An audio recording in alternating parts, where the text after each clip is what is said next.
morning, sir. Good morning good morning.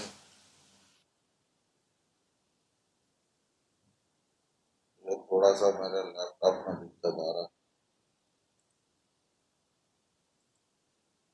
Good morning Kunal, good morning everybody.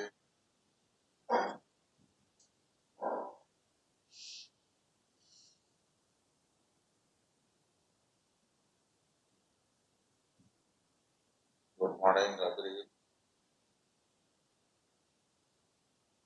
Morning Lakshman.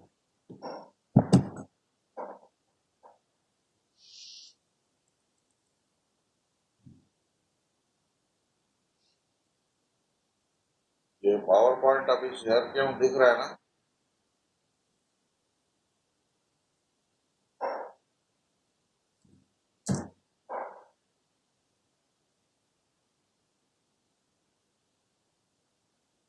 दिख रहा है लेकिन बहुत छोटा है, एकदम समझ नहीं आ रहा है। उसको बड़ा करता हूँ मैं।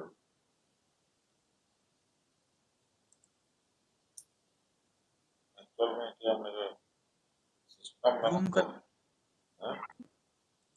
नहीं, वो मैं अभी बड़ा कर देता हूँ। सिस्टम में प्रॉब्लम है ना, करके मैं उसको ठीक नहीं कर पा रहा हूँ। सिस्टम में प्रॉब्लम आ रहा है।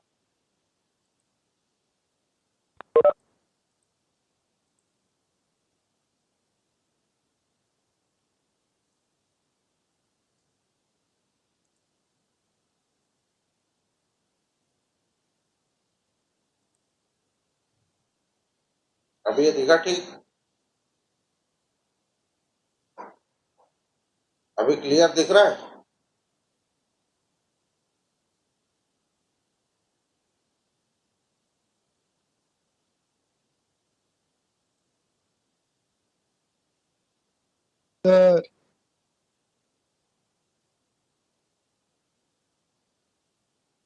बड़ा छोटा दिख रहा है अभी?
अभी देखो, अभी थोड़ा ठीक हुआ।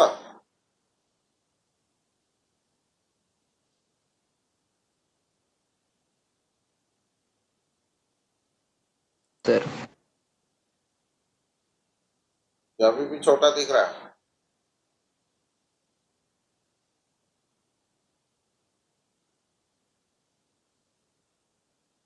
चलेगा। चल जाएगा ना? आओ।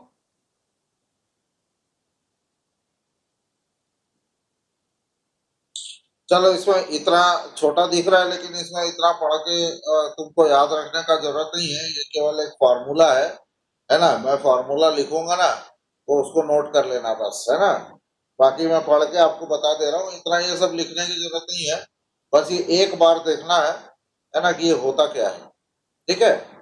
तो अभी हम ये चालू करते हैं कि लास्ट जो क्लास थी, लास्ट क्लास में हमने जो देखा था वो ये था कि ratio of tension T1 and T2 कितना होता है। ठीक है? और रेशियो ऑफ टेंशन जो था ना, वो हमारा निकल के आया था T1/T2 is equal to E to the power mu beta. ठीक है, T1 by T2 is equal to e to the power nu beta. ठीक है, जिसमें न्यू जो है वो कोफिशिएंट ऑफ फ्रिक्शन है, बीटा जो है वो एंगल ऑफ लैप है, और T1 है टेंशन ऑन टाइट साइड और T2 है टेंशन ऑन स्लैक साइड। ठीक है, तो ये होता है रेशियो। अब ये समझ लो जो भी न्यूमेरिकल आप बनाओगे ना उसमें एक इक्वेशन इससे ही बनेगा।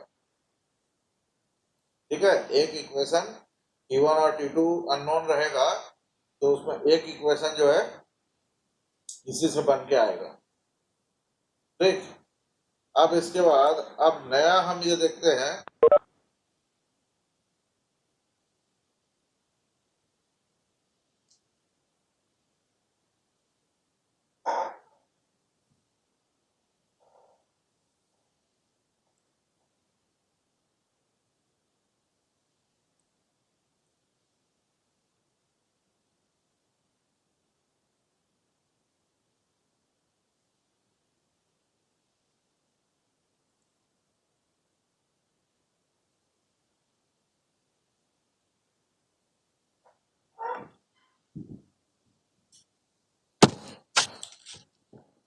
ये स्लाइड पीछे भाग जा रहा ना मेरा, यही दिक्कत हो रही है मेरे सिस्टम में। किसी और के सिस्टम में ऐसा हुआ है क्या कभी?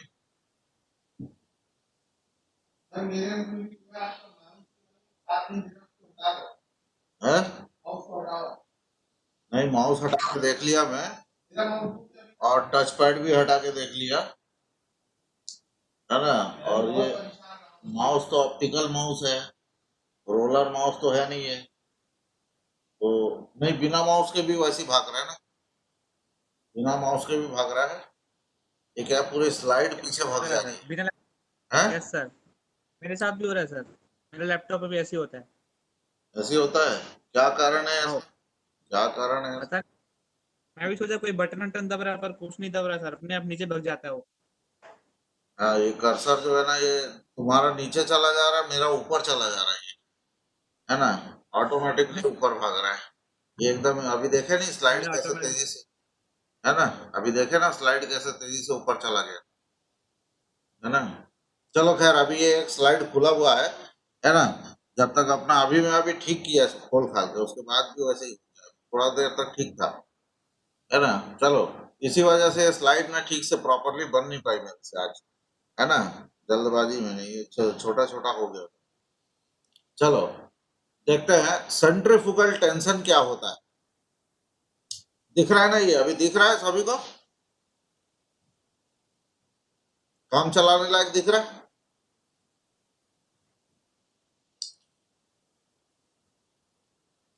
सेंट्रीफ्यूगल टेंशन क्या है? सेंट्रीफ्यूगल टेंशन मतलब ये होता है कि जब आप पुली के ऊपर बेल्ट को लगाते हो, है ना, तो जो बेल्ट है ना अगर हैवी हो, नॉर्मली अपन क्या मान के चलते हैं, इससे पहले अभी तक अपन जो पढ़ रहे थे लेंथ ऑफ बेल्ट निकाले, रेशियो ऑफ टेंशन निकाले, वहां पर अपन ने बेल्ट का वेट नहीं लिया था, है ना। बेल्ट जो है वो नेग्लिजिबल वेट का ही मान के चल रहे हैं, ठीक है। लेकिन अगर बेल्ट हैवी हुआ, अब हैवी होता ही है बेल्ट, है ना, क्योंकि वो जो बेल्ट पुली के ऊपर लगाते हैं, बड़ी बड़ी पुलिस के ऊपर जो बेल्ट लगाते हैं वो हैवी हो जाता है ना। तो बेल्ट अगर हैवी हुआ तो उस बेल्ट को अगर आप घुमाओगे तो वो अपने वेट की वजह से उसमें सेंट्रीफ्यूगल टेंशन लगेगा। तो अपन पढ़ते हैं ना वो फिजिक्स में, एक पत्थर को धागे में बांध के गोल गोल घुमाओ तो अपना वो सेंट्रीफ्यूगल फोर्स लगता है उसमें, है ना। और जो धागा रहता है जिसको अपन हाथ में पकड़े रहते हैं, है ना, उसमें सेंट्रीफ्यूगल टेंशन आता है। ठीक है, तो वैसे यहाँ पर है कि ये पुली है, देखो ये डायग्राम देखो, डायग्राम में पुली है, डायग्राम ध्यान देना है। डायग्राम में अपने पास ये पुली है, ठीक है, अब हमने क्या किया, पुली ले लिया और पुली के ऊपर हमने बेल्ट लगा दिया, ठीक है। अब बेल्ट लगाने के बाद अब ये बेल्ट जो है, जब ये पुली ऐसा घूमेगा तो ये बेल्ट का ना वेट है ना, बेल्ट का वेट है, बेल्ट का कुछ वेट है। जैसे बेल्ट का वेट हम लिखते हैं, बेल्ट का वेट स्मॉल w से लिखते हैं, ठीक है। बेल्ट का weight, this is weight of belt, ठीक है, weight of belt,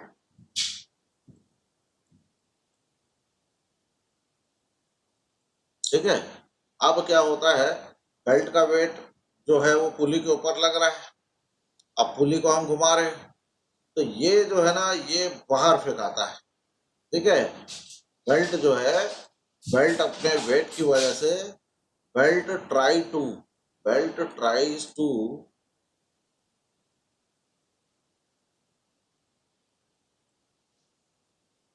throw out.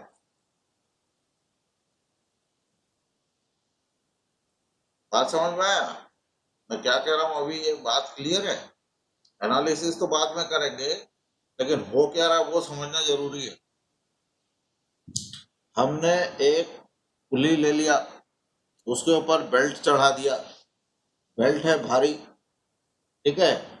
अब हम पुली को घुमाएंगे, जैसे पुली को घुमाएंगे तो जो बेल्ट है वो अपने वेट की वजह से, है ना, बाहर फेंकाएगा, ठीक है, क्योंकि कोई भी भारी चीज को घुमाने से वो बाहर फेंकाता है, ठीक है। उसको अगर वो बाहर फेंकाया तो वो तो पुली से बाहर निकल जाएगा, है ना। और पुली से बाहर निकलेगा तो फिर बेल्ट सिस्टम जो है वो पुली को रन ही नहीं कर पाएगा, पुली रुक जाएगी, है ना।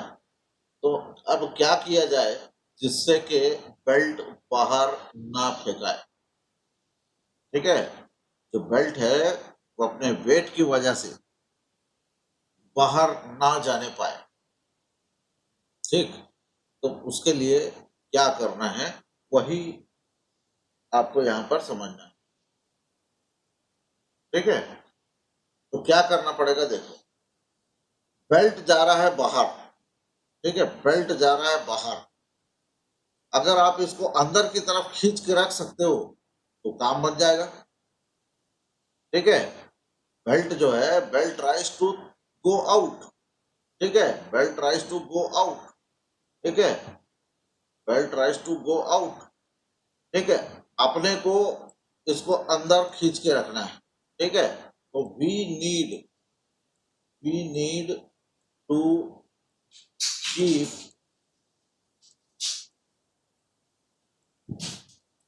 द बेल्ट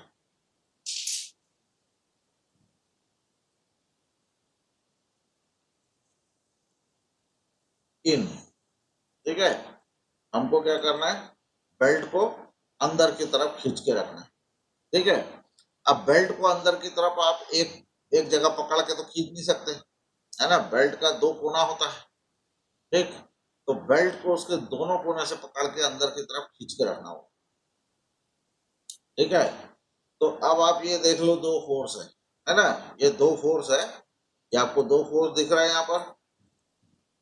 ये एक कोना, ये बेल्ट का एक कोना ये, ठीक है, और दूसरा कोना ये।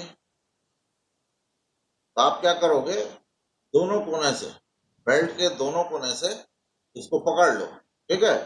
अपने हाथ से ऐसा पकड़ लो इसको, ठीक है, यहां से हाथ से पकड़ लो, ठीक है। अब पकड़ के अंदर की तरफ खींचो इसको, ऐसा, ठीक है, अंदर की तरफ खींचो। तो खींच के रखोगे तो बेल्ट जो है वो पुली के ऊपर लगा रहेगा। बात समझ में आया है? बात समझ में आया? तो दिक्कत है, बताओ कोई। नहीं सर, दिक्कत नहीं। है एनीबॉडी? क्या बोल रहे हैं? आवाज कट रहा तुम्हारा। हाँ सर, समझ आ रहा है, समझ आ रहा है। हाँ, मैं पूछता हूँ, रुको, महोबे सुन रहा है कि नहीं सुन रहा? राहुल, और राहुल, महोबे, राहुल महोबे। सुन रहे हो कि नहीं जी?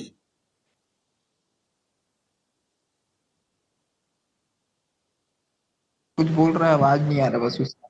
अच्छा, पंकज, हाँ, तो संस्कार सुन रहे हो? संस्कार, यस सर। हाँ, भाई बात समझ में आया कि नहीं? पुल्ली के ऊपर अपन ने बेल्ट चढ़ा दिया, ठीक है ना? Yes sir. और बेल्ट है भारी, जैसे ही पुल्ली घुमाए बेल्ट उतर गया। क्यों उतर गया? क्योंकि बेल्ट फेंका गया, ठीक है ना? बेल्ट फेंकाएगा तभी तो उतरेगा ना, तो बेल्ट फेंका के उतर गया। अब उसको अपने को, लेकिन ऐसा अपन चाह रहे हैं कि वो बेल्ट फेंकाए नहीं, पुल्ली के ऊपर चिपका रहे, ठीक है? क्या करेंगे? दोनों कोने से पकड़ के बेल्ट को खींच के अंदर की तरफ रखेंगे, ठीक है? जैसे एक एग्जांपल बता रहा हूँ, जैसे रबर बैंड लगाते हैं ना अपन, रबर बैंड अपन कैसे लगाते हैं? रबर बैंड को अपन पहले चौड़ा कर लेते हैं, है ना? और उसको जहां लगाना रहता है वहां उसके ऊपर छोड़ देते हैं, ठीक है? तो वो एकदम टाइट कस के पकड़ लेता है ना, है? रबर बैंड को पहले अपन चौड़ा करते हैं, ठीक है ना? जितना साइज रहता है उतने साइज से पहले अपन ज्यादा फैला लेते हैं, और उसके ऊपर फिर अपन उसको छोड़ देते हैं, है ना? क्योंकि उसकी साइज जो रहती है रबर बैंड की, वो अपन छोटी करके उसके ऊपर चढ़ाते हैं, है ना? तो अपन जब छोड़ते हैं तो कस के उसके ऊपर पकड़ लेता है कि नहीं, है ना? तो ये वैसे ही काम यहाँ पर है, वैसे ही काम यहाँ पर हो रहा है। यहाँ पर अपन बेल्ट जो है ना, ये बेल्ट को दोनों साइड से खींच के रख देंगे। उससे क्या होगा? ये बेल्ट जो है ये बाहर गिरेगा नहीं, है ना? अपने वेट की वजह से बाहर गिरेगा नहीं। अगर आप बेल्ट को सिंपल ऐसे रख दोगे, फ्री, मतलब बिना दोनों साइड खींचे, तो गिर जाएगा, है ना? तो ये है सेंट्रीफ्यूगल टेंशन, यही है कि सेंट्रीफ्यूगल फोर्स की वजह से जो बेल्ट जो पुली के ऊपर जितना लगा हुआ है वो निकलने ना पाए, है ना? अब सवाल ये है कि ये जो टेंशन है इसको ना टीसी से डिनोट करते हैं, टीसी, ठीक है? Centrifugal tension, TC. तो ये टीसी का वैल्यू कितना होना चाहिए? ये अपन बोलते हैं इसको टीसी, ठीक है? सेंट्रीफ्यूगल टेंशन टीसी, दोनों साइड आपको टीसी फोर्स लगा के खींचना होता है, टीसी फोर्स लगा के ऐसा खींचना होता है, ठीक है? ये टीसी फोर्स लगा के खींचना है। तो ये टीसी का वैल्यू कितना होगा? तो ये टीसी का वैल्यू कुछ नहीं है, बड़ा सिंपल सा है, ये अपन डेराइव कुछ नहीं करेंगे यहाँ पर अभी, ठीक है? ये देखो, ये सेंट्रीफ्यूगल फोर्स है, ये सेंट्रीफ्यूगल फोर्स है जो उसको बाहर की तरफ ले जा रहा है, ठीक है? सेंट्रीफ्यूगल फोर्स इसको बाहर की तरफ ले जा रहा है, इसको, बेल्ट को, ठीक है? और ये टीसी जो है, ये टीसी अपन ने लगाया, ये टीसी अपन ने लगाया इधर और इधर, ठीक है? ये टीसी अपन ने लगाया और टीसी लगा के अपन इसको खींच के रखे अंदर की तरफ, ठीक है? तो करना कुछ नहीं है, यहाँ पर सिंपल रेजोल्यूशन है। सिंपल रेजोल्यूशन क्या है कि आपका जो एफसी फोर्स है वो ऊपर की तरफ लगा है, ठीक है? और इस एफसी फोर्स से बचाने के लिए आप दो टीसी फोर्स लगा रहे हो, एक टीसी फोर्स इधर लगा रहे हो और एक टीसी फोर्स इधर लगा रहे हो, ठीक है? तो क्योंकि अपना वर्टिकल फोर्स है और इसको बैलेंस करना है, तो आपको करना कुछ नहीं है, आपको यहाँ पर सिर्फ ये टीसी के जो दो कंपोनेंट बनेंगे ना, वर्टिकल डायरेक्शन में दो कंपोनेंट बनेंगे। ये एंगल कितना है? डी थीटा बाई 2, ये पिछली क्लास में अपन ने देखा था, हॉरिजॉन्टल से एंगल बनता है डी थीटा बाई 2, ठीक है? तो ये हमको करना कुछ नहीं है, हमको बैलेंस करना है। क्या बैलेंस करना है? F C is equal to क्या? 2 टाइम्स ऑफ, है ना, T C into sine T theta by 2, ठीक है? तो ये निकल जाता है सेंट्रीफ्यूगल टेंशन, टीसी का वैल्यू यहां से निकल जाएगा, ठीक है? इस इक्वेशन से आप निकालोगे टीसी इज इक्वल टू कितना आएगा, ठीक है? तो दिस इज सेंट्रीफ्यूगल फोर्स, ठीक है? अब रहा एफ सी मतलब सेंट्रीफ्यूगल फोर्स ऑन बेल्ट, ठीक है? अब सेंट्रीफ्यूगल फोर्स कितना होता है देखो, ये लिखा हुआ है। सेंट्रीफ्यूगल फोर्स का फार्मूला मालूम है? mv² upon r, mv square upon r होता है ना भाई, centrifugal force is equal to mv square upon r। ठीक है, तो ये सेंट्रीफ्यूगल फोर्स का वैल्यू है mv स्क्वायर अपॉन r, ये अपन फिजिक्स में पढ़ते हैं। ठीक है, और वेट जो दिया ना, ये वेट जरा खास ध्यान रखना है। जो वेट है ना वो डायरेक्ट नहीं देते, बेल्ट का वेट जो है ना, ऐसा नहीं, अपन ऐसा थोड़ी बोलेंगे 5 किलो का बेल्ट चढ़ा दिया, 5 किलो का बेल्ट खरीद के लाया मार्केट, ऐसा थोड़ी होता है। ठीक है, आलू प्याज थोड़ी खरीद रहे, बेल्ट खरीदने जा रहे हैं, बेल्ट खरीदने जा रहे हैं, तो बेल्ट जो है ना, बेल्ट का जो लेंथ होता है, जो वेट बताया जाता है, वो पर मीटर में बताया जाता है। ठीक है, पर मीटर लेंथ। ठीक है, जैसे अपन पानी का पाइप खरीदने जाते हैं, तो पानी का पाइप खरीदने जाओगे तो ये थोड़ी बोलोगे 5 किलो का पाइप दे देना, बोलता क्या जी? पानी का पाइप खरीदा कभी? 5 किलो का पाइप खरीद के लाया कभी? ऐसा नहीं मिलता, मीटर में मिलता है। आप पूछोगे पाइप चाहिए तो बोले कितना मीटर पाइप, है ना? ठीक है, क्योंकि ये बहुत लंबा, जो इसकी मैन्युफैक्चरिंग होती है बहुत लंबी होती है ना, लंबा लेंथ में रहता है। ठीक है, उसी तरीके से बेल्ट रहता है ना, बेल्ट काफी लंबा ऐसा रोल में बन के आता है। अब आपको पुली के ऊपर चढ़ाना है, मान लो 10 मीटर, तो आप जाके बोलोगे ना 10 मीटर का, है ना, फलाना वेट का बेल्ट दे दो। ठीक है, हमको ½ किलो पर मीटर वेट वाला, ठीक है, 10 मीटर बेल्ट दे दो, ऐसा बोलोगे। ठीक है, तो ये इसका वेट जो होता है वो पर यूनिट लेंथ में गिना जाता है ना, टोटल वेट नहीं बताया जाता, तो ये ध्यान रखना है ना। इसके बाद है लीनियर वेलोसिटी, ये तो पता ही है ना, जो नॉर्मल वेलोसिटी होती है उसको लीनियर वेलोसिटी, रेडियस भी पता ही है, टीसी भी आपको पता है। तो यहाँ पर दो चीजों का खास ध्यान रखोगे, एफ सी और डब्ल्यू। एफ सी मतलब होता है mv स्क्वायर अपॉन आर, और डब्ल्यू मतलब होता है वेट ऑफ बेल्ट पर मीटर लेंथ, पर यूनिट लेंथ लिखा ना, पर यूनिट लेंथ मतलब पर मीटर लेंथ, यहाँ मीटर में यूनिट रहेगा, पर मीटर लेंथ। ठीक है, तो इस तरीके से हमारा एफ सी का वैल्यू हो गया mv स्क्वायर अपॉन आर। ठीक है, और वेट हो गया स्मॉल डब्ल्यू। अब जब आप टीसी निकालने जाओगे, टीसी, है ना, तो टीसी निकालने के लिए अगेन हम वही काम करेंगे जो हम पिछले डेरिवेशन में किए थे। इसका एक छोटा सा पोर्शन ले लेंगे, एक तरफ टी लगा देंगे, दूसरी तरफ टीसी लगा देंगे। ठीक है, इधर भी टी टीसी, इधर भी टीसी, ऐसा ऐसा कुछ कुछ करेंगे। ठीक है, अभी मैं उतना डिटेल में नहीं जा रहा हूँ क्योंकि ये सब डेरिवेशन वगैरह पता नहीं है ना, हम सीधा इसके रिजल्ट में जा रहे हैं।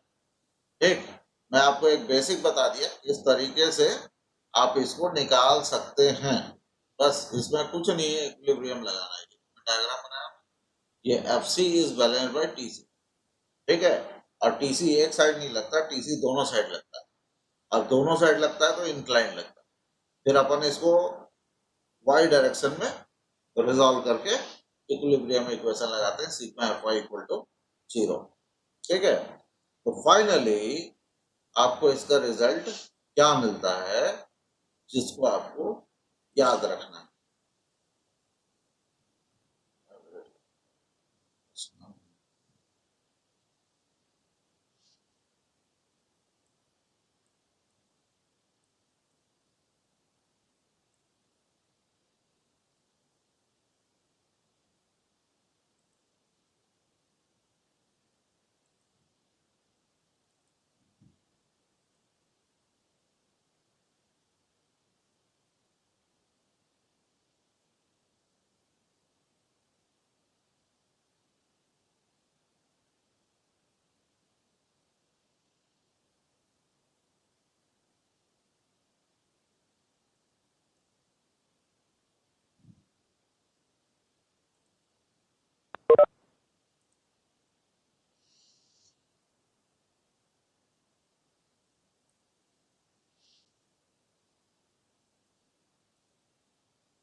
एक मिनट है।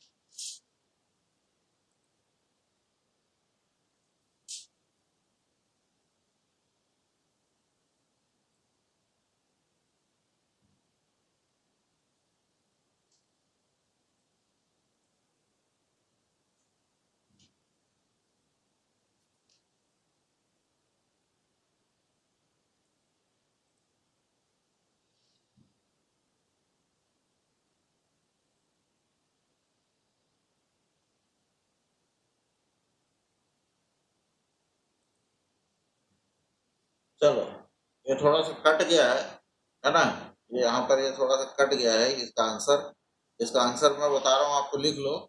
Omega V square upon g, omega V square upon g, T C is equal to omega V square upon g. ये जो टी सी सेंट्रीफ्यूगल टेंशन है ना, इसका वैल्यू आता है T C is equal to, बस ये फॉर्मूला तुमको याद रखना है, टी सी निकालने के लिए ओमेगा वी स्क्वायर अपॉन जी, ठीक है। This is the centrifugal tension, centrifugal tension in belt, ठीक है। ये टी सी यहाँ पर दिख रहा है ना, ये टी सी, इसका वैल्यू है omega V square upon g, ये लिख लो आप, ठीक है। सेंट्रीफ्यूगल टेंशन, सेंट्रीफ्यूगल टेंशन काय के लिए लगाया जाता है? सेंट्रीफ्यूगल टेंशन बेल्ट के वेट को बैलेंस करने के लिए लगाया जाता है। बेल्ट का वेट से प्रॉब्लम क्या है?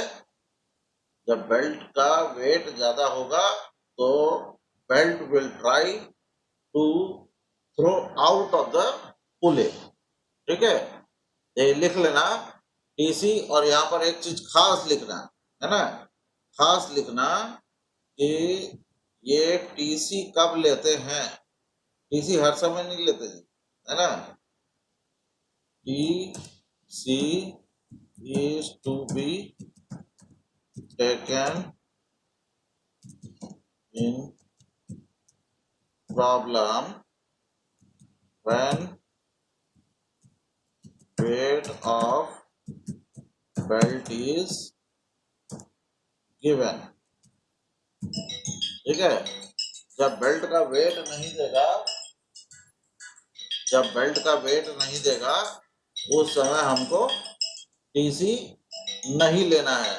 नहीं लेना इसलिए क्योंकि वेट नहीं देगा तो टीसी का वैल्यू जीरो आ जाएगा ना, है। डब्लू नहीं रहेगा तो ये जीरो आ जाएगा। एक सेकंड है, हेलो हेलो हेलो, हाँ बोलिए।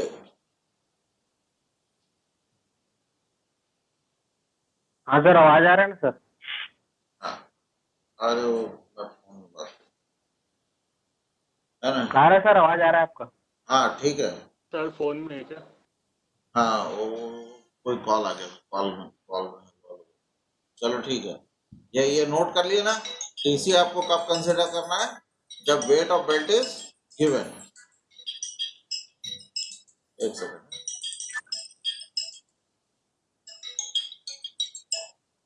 हेलो, हाँ हाँ अरे बोलो। मैं अभी भेज रहा हूँ, थोड़ी देर में, हाफ एन आवर भेज रहा हूँ मैं, है ना। वो मैं थोड़ा सा अभी आधा एक घंटे बाद फ्री होकर भेजता हूँ, ठीक है। हाँ, आज भेज रहा हूँ। हाँ हाँ।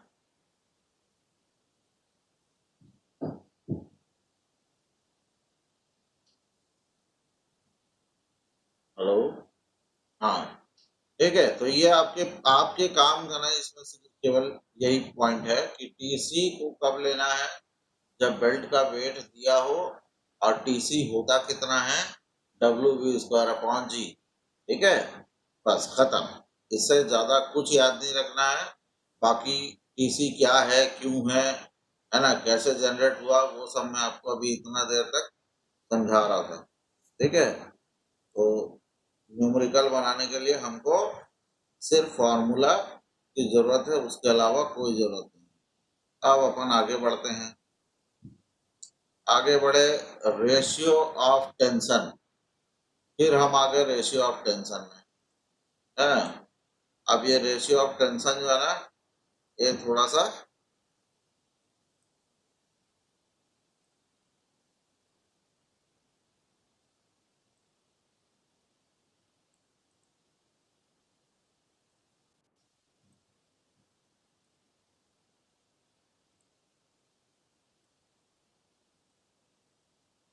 ज्यादा फैल गई। हाँ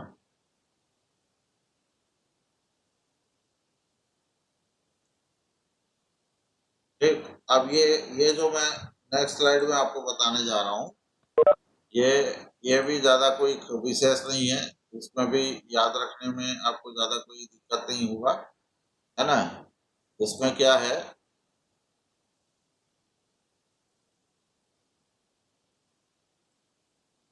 इसमें क्या है जरा देख लो।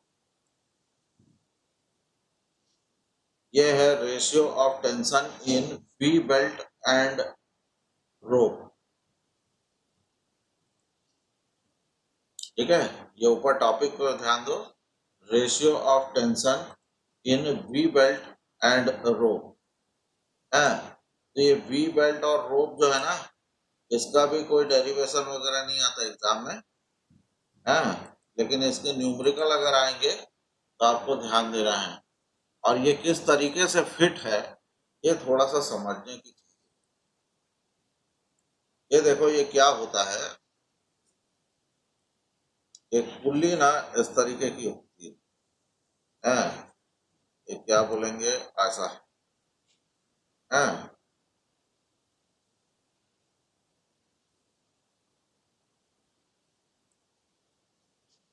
आ, ये पुल्ली आपको दिख रहा है गोल, ठीक है, इसमें एक ग्रुव कटा होता है, डायग्राम भी ठीक नहीं बन पा रहा है, ये ऐसा ग्रुव कटा होता है, ठीक है। अब इसके ऊपर ना, इस पुल्ली के ऊपर रस्सी या बेल्ट को लगा दिया जाता है, ठीक है, ये रस्सी या बेल्ट को ऐसे लगा दिया जाता है, ठीक है, ऐसा उसके ऊपर लगा देते, फंसा देते, ठीक है। ये मैं थोड़ा उटपटांग बना दिया, है ना, ये ग्रुप में रस्सी कैसे फंसेगा ये यहाँ पर समझ लो। अब क्या होता है, ये जो पुली है, इस पुली में रस्सी फंसी हुई है, देखो यहाँ पर, ये जो है ना, ये रस्सी है, जो गोल तो रस्सी होता है, ठीक है ना। एक रस्सी हमने ले लिया, कुआं देखो, कुआं में पानी निकालते हैं, देख लो, कुएं से पानी निकालते हैं, है ना। कई लोग का अपना लोकल घर होगा इधर गाँव वाँव में, कुआं भी होगा, है ना। तो देखो कुएं में क्या रहता है, पुली लगी रहती है ना, और पुली के ऊपर रस्सी से अपन बाल्टी लटका देते हैं, ठीक है। तो जो पुली है, उस पुली जो रहता है एकदम फ्लैट नहीं रहता, पुली में हल्का सा गहराई रहता, हल्का सा गड्ढा टाइप का बना, ठीक है, जिसमें अपन रोप को फंसाते हैं, ठीक है। और रोप को अपन खींचते हैं तो फ्रिक्शन की वजह से रोप जो है वो खिंचाता है और पुली घूमता है ना। तो पुली देखो, पुली, ये पुली है और ये पुली है, और ये पुली का वी शेप का, उसमें ग्रूव बोलते हैं, जो गड्ढा होता है ना पुली में, उसको ग्रूव कहते हैं, ठीक है। तो पुली है, पुली में ग्रूव है, और उसमें ये रोप फंसा हुआ, ठीक। अब क्या होता है कि जो रोप है ना, वो पूरा अंदर तक नहीं घुसता, हल्का सा नीचे में गैप है, ठीक है, हल्का सा नीचे में गैप है। तो कुल मिला के जो रोप है, उसको सपोर्ट कहाँ से मिलता है, दो जगह से, यहाँ साइड से, ठीक है, और यहाँ साइड से। मतलब रोप की ग्रिपिंग जो होती है ना, ग्रिपिंग एक्चुअल में साइड से होती है ना, बॉटम से नहीं होती है, साइड से होती है। अब ये वाला पुली तो नहीं है, ये कुआं वाला पुली नहीं है, ये मशीन का पुली है ना। मशीन में जो रोप लगेगा ना, उसकी ग्रिपिंग साइड से होती है, नीचे में गैप रह जाता है, ठीक। तो अब जहां भी सपोर्ट मिलता है रस्सी को, ठीक है, वहां पर नॉर्मल रिएक्शन जनरेट होता है, ठीक है। 2 मिनट, है ना, बस ये फॉर्मूला फॉर्मूला देखना, डेरिवेशन, ठीक है। तो यहाँ पर भी वही केस है, यहाँ पर भी बिल्कुल वैसे ही केस है कि यहाँ टोटल नॉर्मल रिएक्शन कितना जनरेट हो रहा है, total normal reaction is dn, ठीक है, and dn is equal to summation of dn1, ठीक है, dn1 साइन अल्फा, ठीक है, और ये इसका 2 times of dn1 sine alpha, ये dn1 इधर है एक dn1 इधर, तो टोटल नॉर्मल जो जनरेट होता है ना that is 2 times of dn1 final, ठीक है। और ये जो dn मिला, दिस dn1 इज केप्ट, कहाँ रखते हैं इसको, this is kept in the derivation, ठीक है। कौन सा derivation, derivation of t1 upon t2, ठीक है। t1 अपॉन t2 के डेरिवेशन में जो dn रखे थे ना, वहां पहले भी अपन dn रखे थे, है ना, तो वहां पर ये वाला dn रखते हैं, और ये वाला dn रखने के बाद आप df निकालते हैं, ठीक है, फाइंड df, ठीक है, यहाँ पर df निकालते हैं, ठीक। और df निकालने के बाद फिर हम अगेन रेशियो निकालते हैं, देन फाइंड रेशियो, ठीक है। ये मतलब एक तरीके से समझ लो पूरा डेरिवेशन को रिपीट करना पड़ता है यहाँ पर, ठीक है, रेशियो t1 एंड t2। तो फाइनली वी गेट, है ना, हमको क्या मिलता है, तो हमको जो मिलता है वही याद रखना, ठीक है। हमको क्या मिलता है, हमको मिलता है एक रेशियो, जो रेशियो को बोलते हैं t1 upon t2 is equal to, अभी आपको पहले, इससे पहले क्या मिला था, e to the power nu beta, यही मिला था ना। लेकिन इस केस में, है ना, रोप और बेल्ट में आपको मिलता है एक और टर्म जिसको बोलते हैं कॉसेक अल्फा, कॉसेक अल्फा, ठीक है। अब ये जो अल्फा है, ये अल्फा क्या चीज है, अल्फा, ये देखो ये अल्फा, सर ठीक है। मटेरियल साइंस वाले सर ज्वाइन होने के लिए बोल रहे हैं। अच्छा एक मिनट बस, हो गया खत्म है। ये अल्फा, ये अल्फा जो है ना, ये वाला एंगल है, वी बना है ना, वी, ये वी बना है जो, ये वी का जो एंगल है, ठीक है, वी का एंगल जो है ना, इसको 2 अल्फा लिखते हैं। वो इसी में से अल्फा निकालते हैं, ठीक है, इसी में से अल्फा निकालते हैं, और वही अल्फा को यहाँ पुट करते हैं, ठीक है। तो ध्यान रखना, ये जो नया फॉर्मूला मैं आपको बता रहा हूँ t1 by t2 is equal to e to the power mu beta cosec alpha वाला, this is for rope and belt, rope and belt, V belt, ठीक है, रोप एंड वी बेल्ट, ठीक है। तो अपन ने आज दो चीज देखा, पहला देखा अपन ने सेंट्रीफ्यूगल टेंशन, ठीक है, फॉर्मूला, और दूसरा हमने फॉर्मूला देखा कि ratio of tension in rope and we belt.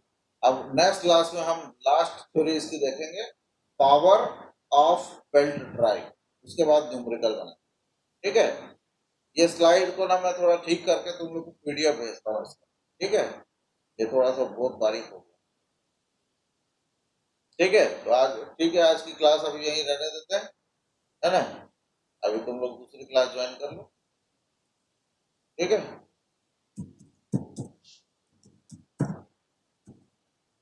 Okay, thank you all.